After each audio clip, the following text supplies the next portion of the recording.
everyone, and welcome back. It's Julianne here for Honeybee Stamps, bringing you a super fun and easy hug card. I think with everything going on right now, I think we could all use a paper hug. For my card today, I'm going to be using the Cosmos Stamp and Coordinating Die Set, the A2 Decal Edges dies, as well as the Hug Sentiment die. So let's get started. I started off by stamping two of the Cosmo images onto some Ranger watercolor paper with some Versamark embossing ink and embossing them with some Gina K fine white embossing powder. It's really hard to see the white embossing on camera since it's on white cardstock, but once I start adding color, you'll be able to see the outline of both images. I knew I wanted to do some watercoloring today, so I pulled out my Caron Brush Marker Pros in the colors Canary, Amber, Lime Green, Olive Green, and I will show you here the orange red, but I ended up not using that color today. I'm going to be adding some of the canary color to the base of each petal, extending that color to the center with a flicking light motion, and then coming in with the amber and adding just a little bit of it at the base of each petal right on top of that yellow. Once I have both colors down, I'm going to use a water pen to merge the colors together and to extend that color throughout the petal.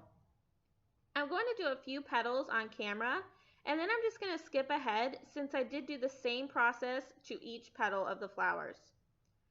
Once I have both flowers done, I'm going to start working on the leaves as well as the stems. For the leaves and the stems, I'm going to be going in with that lime green and then adding the olive green to where there should be shadows. And again, going in with my water pen to just merge those colors together throughout. To really make that yellow pop in my flowers, I'm going to add some more color. I will be adding some more of that canary color to both of my petals. When it comes to watercoloring, you want to put down multiple layers of each color. So I like to put down my first layer, let it dry, and then I'll come back and add another layer. Like I did here, I did both flowers, and while they were drying, I worked on the leaves. Adding this extra step really does make a huge difference. With the color Praline, I'm going to add some color to both of my flower buds. I'm going to add the color at the bottom of each bud, and then extend that color out with my water pen. Using the coordinating dies, I'm going to run my Cosmos through my die cutting machine.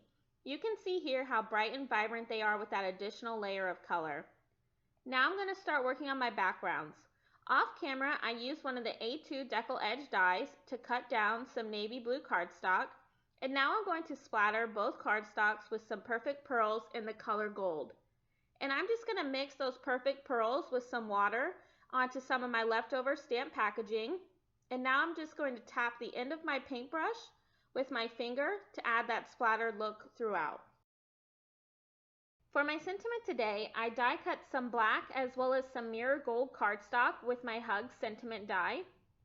I ran the die through my die cutting machine with that black cardstock twice, and I'm going to adhere them both together. And then I'm going to adhere that gold mirror cardstock on top with some liquid adhesive. This is going to add some really great dimension to my sentiment. I then took the shadow die for the Hug Sentiment and I ran that through my die cutting machine with some vellum, and I'm going to adhere my sentiment directly on top of it, lining it up with that same liquid adhesive. As most of you may know, I am obsessed with Honeybee sentiments, and I love their sentiment dies even more. I love how not only you get the die for the sentiment, like my Hug Sentiment that I'm using today, but you also get two shadow dies.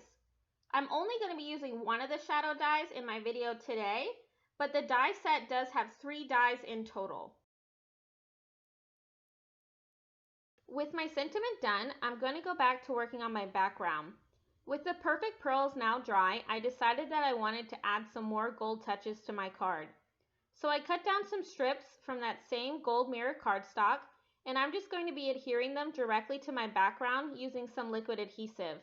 The 2 strips at the top, I did them straight up and down, but I wanted the ones at the bottom to look as though they were crossed. I think if I did this card again, I would have them all just straight up and down, but I still love the way it came out.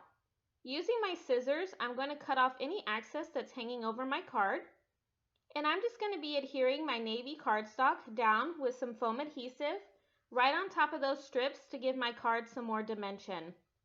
And I'm going to be adhering my sentiment with both liquid and foam adhesive. Since some of the sentiment is hanging off of that navy blue cardstock, I want to make sure that they're at the same height. Finally, I'm just going to adhere my cosmos directly on top, having them overlap one another. And to finish off my card, I scattered some honey jar embellishments throughout, and that's my card today. I want to thank you all for stopping by and spending some time with me. If you like this video, make sure to give it a thumbs up, as well as subscribe to the Honeybee channel for some more great inspiration from the rest of the design team. I will have all the supplies I used in today's video listed and linked down below in the description. I hope you have a wonderful day, and as always, happy crafting!